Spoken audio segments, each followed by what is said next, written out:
Hello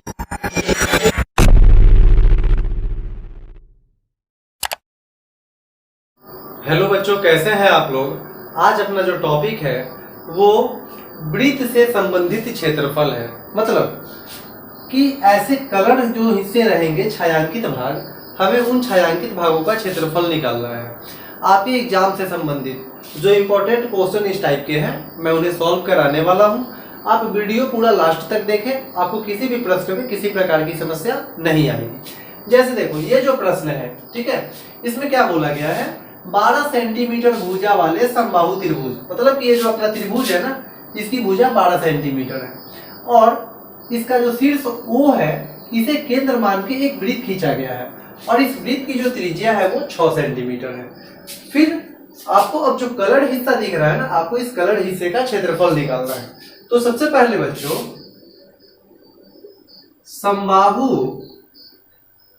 समबाहु त्रिभुज का क्षेत्रफल, आप जानते हो कि समबाहु त्रिभुज के क्षेत्रफल का फॉर्मूला होता है √3/4 गुने भुजा स्क्वायर। तो यहाँ पे √3/4 गुने भुजा आया है, भुजा दिया हुआ है 12 सेंटीमीटर, तो 12 का स्क्वायर, या हम 12 को ऐसे दो बार लिख लेते हैं। तो 4 से ये 12 कट जाएगा 3 से। अब जब गुना करोगे तो 12 3 36 और 36 में √3 से गुना करेंगे तो 36√3 सेंटीमीटर क्षेत्रफल स्क्वायर। ठीक है, और देखो अब यहाँ पे आपको एक वृत्त दिख रहा है, ठीक है, ये बीटीसी किताब का बहुत इंपॉर्टेंट प्रश्न है। एक वृत्त दिख रहा है, तो इस वृत्त का क्षेत्रफल कितना होगा, तो देखो वृत्त का क्षेत्रफल, आप जानते हो वृत्त के क्षेत्रफल का फॉर्मूला πr²। तो बच्चों पाई का वैल्यू 22/7 इंटू त्रिज्या। तो प्रश्न में गिवन है कि त्रिज्या 6 सेंटीमीटर है, तो हम 6 को 2 टाइम्स लिख लेंगे। अब जब गुना करोगे 6 में 6 से तो 36, और 36 में जब तुम गुना करोगे 22 से,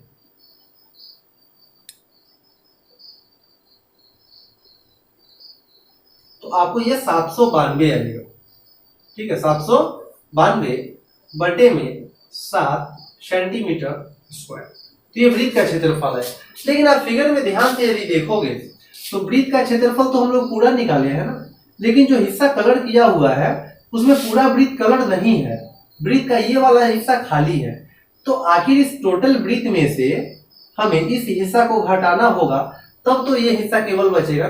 तो आखिर ये जो आकृति है ये किस आकार की है, तो ये बच्चों त्रिज्यखंड के आकार की है, O, C और D जो है। तो यहाँ पे आपको निकालना पड़ेगा त्रिज्यखंड OCD का क्षेत्रफल। तो त्रिज्यखंड के क्षेत्रफल का फॉर्मूला होता है πr² थीटा बटा 360। तो यहाँ पे पाई का वैल्यू 22/7, त्रिज्या 2 बार, त्रिज्या 6 दिया हुआ है प्रश्न में, तो 6 गुने 6 गुने थीटा, थीटा मतलब कोण। तो समबाहु त्रिभुज के तीनों कोण बराबर होते हैं, तो प्रत्येक कोण 60-60 डिग्री का हो जाएगा। तो कोण थीटा 60 डिग्री बटे में 360।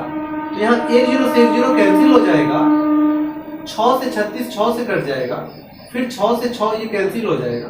अब जब गुना करोगे तो 22 में 6 से गुना करोगे तो 132/7 सेंटीमीटर स्क्वायर।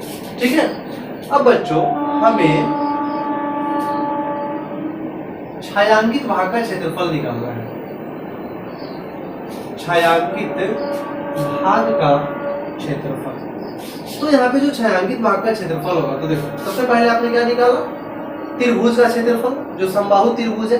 तो समबाहु त्रिभुज का क्षेत्रफल कितना आया था, 36√3 प्लस, अब देखो समबाहु त्रिभुज का क्षेत्रफल प्लस वृत्त का क्षेत्रफल, तो वृत्त का क्षेत्रफल आपको कितना आया, 792/7, 792/7। तो इन दोनों का क्षेत्रफल में से हमें घटाना पड़ेगा ये वाला, क्योंकि इतना हिस्सा तो कलर नहीं है ना, और ये हिस्सा किसका है, ये त्रिज्यखंड वाला है। तो त्रिज्यखंड का क्षेत्रफल आपको कितना आया, 132/7, 132/7।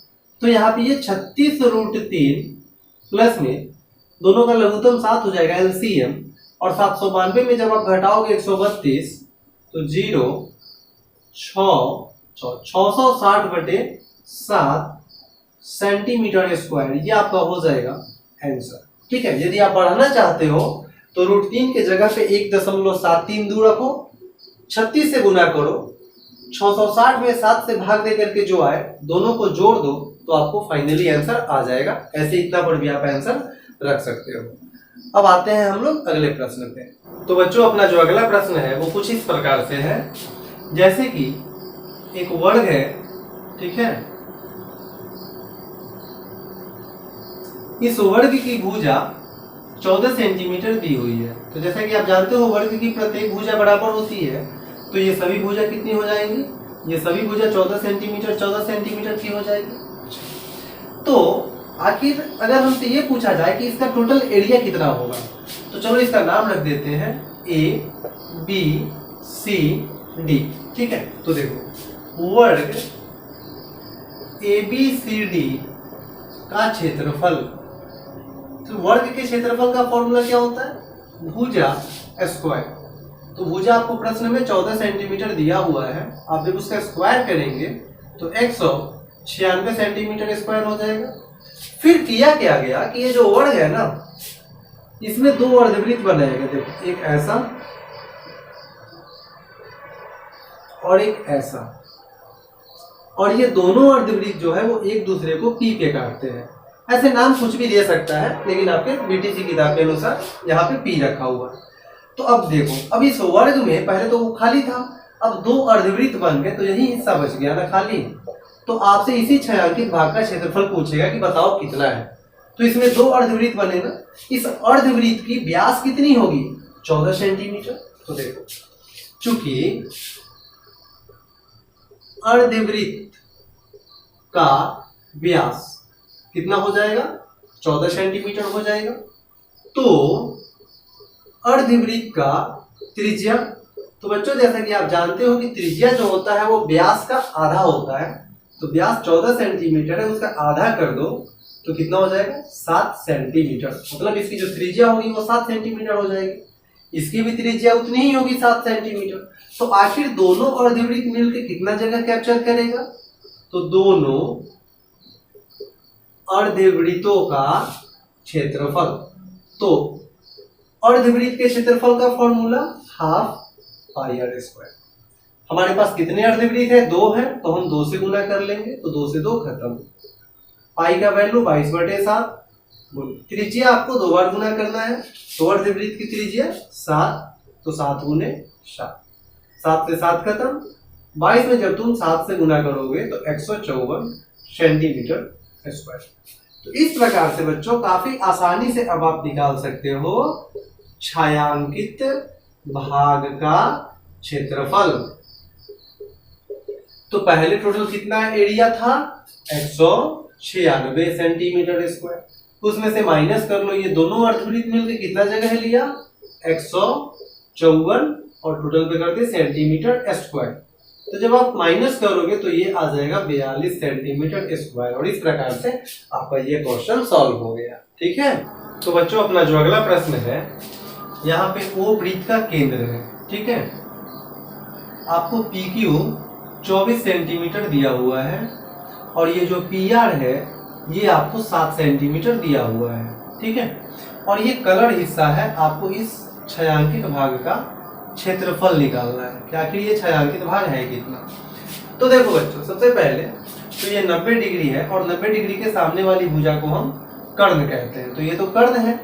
तो प्रश्न से आपको दिया हुआ है कि PQ 24 सेंटीमीटर है, PR 7 सेंटीमीटर है, तो यहां से हम क्या निकाल लेंगे, QR निकाल लेंगे। ठीक है, तो आप जानते हो कि ये तो कर्ण है ना, 90 डिग्री के सामने वाली भुजा कर्ण होती है, और कर्ण बराबर रूट अंडर लंब स्क्वायर प्लस आधार स्क्वायर। तो ये भुजा लंब है PQ, तो लंब स्क्वायर PQ स्क्वायर प्लस आधार स्क्वायर, आधार ये वाली भुजा है PR या RP जो लिखे आप। ठीक है, तो देखो यहाँ पे पी क्यू जो है वो 24 सेंटीमीटर है, तो 24 का स्क्वायर, प्लस पी आर जो है वो 7 सेंटीमीटर है, तो 7 का स्क्वायर। तो बच्चों यहाँ पे 24 का जो स्क्वायर होगा वो 576 हो जाएगा, और 7 का स्क्वायर 49। जब आप जोड़ोगे तो ये 625 आएगा, और 625 का वर्गमूल 25 सेंटीमीटर हो जाएगा। अब देखो बच्चों, तो कहने का मतलब क्या है कि वृत्त के केंद्र से जो रेखा गुजरती है उसे तो हम वृत्त का व्यास कहते हैं। तो उस हिसाब से ये जो QR है ये वृत्त का व्यास होगा, और अगर हमें क्षेत्रफल निकालना है तो हमें त्रिज्या निकालना पड़ेगा। ठीक है, तो चूंकि वृत्त का व्यास कितना होगा 25 सेंटीमीटर, ठीक है, तो क्षेत्रफल निकालने के लिए तो आपको त्रिज्या चाहिए ना, आधी दूरी चाहिए, इसलिए वृत्त का त्रिज्या, तो आपको पता है कि त्रिज्या जो होता है वो व्यास का आधा होता है। तो व्यास कितना है 25 सेंटीमीटर, उसका कर दो आधा, मतलब कि वृत्त की त्रिज्या होगी 25/2 सेंटीमीटर। तो बच्चों देखो, अब यहाँ पे बात कुछ ऐसा है कि हमें इधर से कुछ लेना देना है नहीं। यदि मैं इसे मिटा दूं तो आपको यहाँ पे एक अर्धवृत्त दिख रहा होगा। अब ये अर्धवृत्त के आकार का हो गया, तो अगर अर्धवृत्त के क्षेत्रफल में से हम लोग इस त्रिभुज का क्षेत्रफल घटा लें तो यही हिस्सा बच जाएगा ना। तो सबसे पहले हम लोग अर्धवृत्त का क्षेत्रफल निकालेंगे, अर्धवृत्त का क्षेत्रफल। तो बच्चों अर्धवृत्त मतलब आधा, और वृत्त के क्षेत्रफल का फॉर्मूला πr²। तो यहाँ पर जो है आपका 1/2 गुने पाई की जगह पे 22/7 गुने, आपको त्रिज्या को 2 बार लिखना है। त्रिज्या कितना 25/2।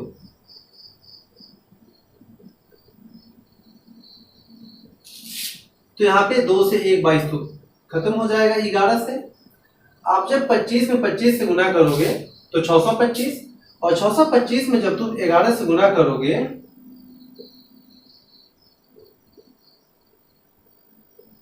तो 6875 आएगा, बटे में 2 दूना 4, 4 सत्ते 28, और 6875 में जब तुम भाग दोगे 28 से तो ये 245.53 सेंटीमीटर स्क्वायर इतना आएगा। ठीक है, तो बच्चों ये तो टोटल का आया ना, इसमें तो ये भी शामिल है, लेकिन जो कलर वाला हिस्सा है वो तो इसमें नहीं है ना। तो अब हम टोटल इन टोटल में से इस त्रिभुज का क्षेत्रफल को घटाएंगे। तो सबसे पहले हमें त्रिभुज का क्षेत्रफल निकालना पड़ेगा। त्रिभुज का नाम है PQR। तो त्रिभुज PQR का क्षेत्रफल, तो इसका फॉर्मूला 1/2 गुने आधार गुने ऊंचाई। आधार ये है PR, ऊंचाई PQ।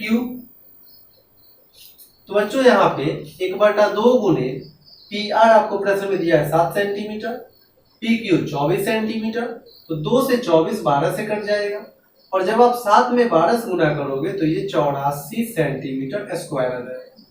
इसलिए छायांकित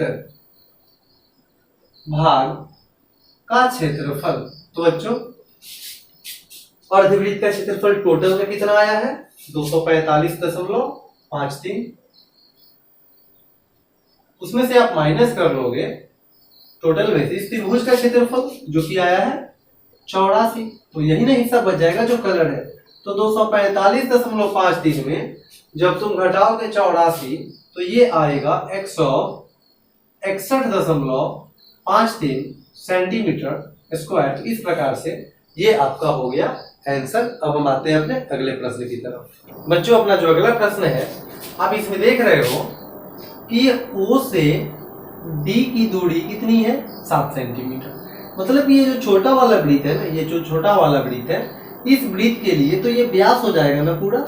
ठीक है, तो छोटे वृत्त का व्यास कितना हो जाएगा 7 सेंटीमीटर। ऐसा आपके प्रश्न में दिया हुआ है कि यह 7 सेंटीमीटर है। तो छोटे वृत्त का त्रिज्या कितना हो जाएगा। तो जैसा कि आप जानते हो त्रिज्या जो होता है वो व्यास का आधा होता है। तो व्यास 7 सेंटीमीटर है तो उसका हम कर लेंगे आधा। अब अब इस वृत्त का क्षेत्रफल कितना होगा? तो छोटे वृत्त का क्षेत्रफल, तो बच्चों वृत्त के क्षेत्रफल का जो फॉर्मूला होता है वो होता है पाई आर स्क्वायर। पाई का वैल्यू 22/7 गुने त्रिज्या को आप 2 टाइम्स गुना करोगे तो त्रिज्या 7/2 है, तो 7/2 गुने 7/2, 7 से 7 कैंसिल हो गया, 2 से 22 11 से कट जाएगा। अब जब 11 में गुना करोगे 7 से तो 77/2, 77 में 2 से भाग दोगे तो 38.5 सेंटीमीटर स्क्वायर। तो ये इस छोटे वाले वृत्त का आ गया। अच्छा, अब फिर क्या किया गया कि देखो ये 7 सेंटीमीटर अगर है तो ये तो वृत्त का केंद्र है ना, तो वृत्त के केंद्र से तो किसी भी भाग की दूरी बराबर होती है, तो ये यहां से यहां अगर आपसे पूछा जाए कितना होगा 7 सेंटीमीटर, यहां से यहां पूछा जाए कितना होगा तो ये भी 7 सेंटीमीटर, और यहां से यहां कितना होगा तो ये भी 7 सेंटीमीटर, सब तो बराबर ही होगा ना। अच्छा, अब किया क्या है आपके प्रश्न में, ये जो अर्धवृत्त है ना, ये जो अर्धवृत्त है, इस अर्धवृत्त में क्या किया गया, एक त्रिभुज बना लिया गया। यहां से देखो, एक इसे ऐसे लिया और एक ऐसे लिया, तो आधा हिस्सा देखो, मान लो कि इधर का आधा हिस्सा नहीं है, इधर आधा के उधर से देखो तो टोटल अर्धवृत्त है, और अर्धवृत्त में क्या बना लिया, एक त्रिभुज बना लिया और इधर इसको कलर कर दिया। तो आखिर ये कलर वाला हिस्सा हम कैसे निकालेंगे, तो पहले हम अर्धवृत्त का क्षेत्रफल निकाल लेते हैं। क्या हो जाएगा अर्धवृत्त का नाम, ए सी बी ओ, ठीक है। तो अर्धवृत्त का क्षेत्रफल, तो बच्चों अर्धवृत्त के क्षेत्रफल का formula half pi r square, तो हाफ पाई का वैल्यू 22/7 इंटू त्रिज्या आपको 2 बार गुना करना है। तो त्रिज्या तो आप देख ही रहे हो कि इस अर्धवृत्त की त्रिज्या कितनी होगी, 7 सेंटीमीटर होगी, तो 7 को आप 2 बार गुना कर लोगे, 7 से 7 कैंसिल हो जाएगा, 2 से 22 11 से, तो यहाँ पे 11 में जब तुम 7 से गुना करोगे तो ये 77 सेंटीमीटर स्क्वायर। लेकिन हमें तो टोटल एरिया कलर नहीं है ना, हमें तो बस ये वाला हिस्सा निकालना है। तो ये अर्धवृत्त में से अगर हम घटा लें इस त्रिभुज का क्षेत्रफल, देखो तुम्हें एक त्रिभुज दिखेगा ए बी सी, ये त्रिभुज दिख रहा है ना, तो इस त्रिभुज का क्षेत्रफल हम घटा लेंगे, माइनस कर लेंगे, तो त्रिभुज एबीसी का क्षेत्रफल, तो बच्चों त्रिभुज का क्षेत्रफल का फॉर्मूला होता है 1/2 गुने आधार गुने ऊंचाई। तो इस त्रिभुज का आधार जो होगा वो ए से लेकर के बी तक होगा, ए बी गुने ऊंचाई, ऊंचाई इस त्रिभुज का जो होगा वो ओ से लेकर के सी तक होगा। तो बच्चों यहाँ पे 1/2 गुने ए बी कितना हो जाएगा ये बताओ, तो यहां से यहां 7, फिर यहां से यहां 7, तो टोटल 14 सेंटीमीटर गुने ओसी मतलब ऊंचाई, इस त्रिभुज की ऊंचाई कितनी हो जाएगी 7, तो 2 से जब तुम घटाओगे 14 तो 7 से कट जाएगा, और 7 में 7 से गुना करोगे तो 49 सेंटीमीटर स्क्वायर। तो अब हम काफी आसानी से निकाल सकते हैं ये टोटल कितना कलर हिस्सा है, छायांकित भाग का क्षेत्रफल। तो यहाँ पे जो छायांकित भाग का क्षेत्रफल होगा तो इस छोटे वाले वृत्त का कितना आया है 38.5 प्लस अर्धवृत्त का कितना आया है, तो अर्धवृत्त का आया है 77, और बच्चों अर्धवृत्त में से आपको घटाना पड़ेगा इस त्रिभुज का क्षेत्रफल, तब न केवल यही हिस्सा बचेगा। तो त्रिभुज का क्षेत्रफल कितना आया है 49, तो यहाँ पे 38.5 प्लस 77 में जब आप माइनस करोगे 49 तो 28 आएगा, और 38 में जोड़ोगे 28 तो 66.5 सेंटीमीटर स्क्वायर। तो ये आपका इस छायांकित भाग का टोटल एरिया हो जाएगा। तो बच्चों वीडियो काफी लंबा हो जाएगा, इसलिए आज की वीडियो में इतना ही। मैं बहुत जल्द इसका पार्ट 2 अपलोड कर दूंगा, जिसमें जो कुछ क्वेश्चन इंपॉर्टेंट शेष रह गए हैं उसे बताया जाएगा। आज तक के लिए इतना ही। जय हिंद।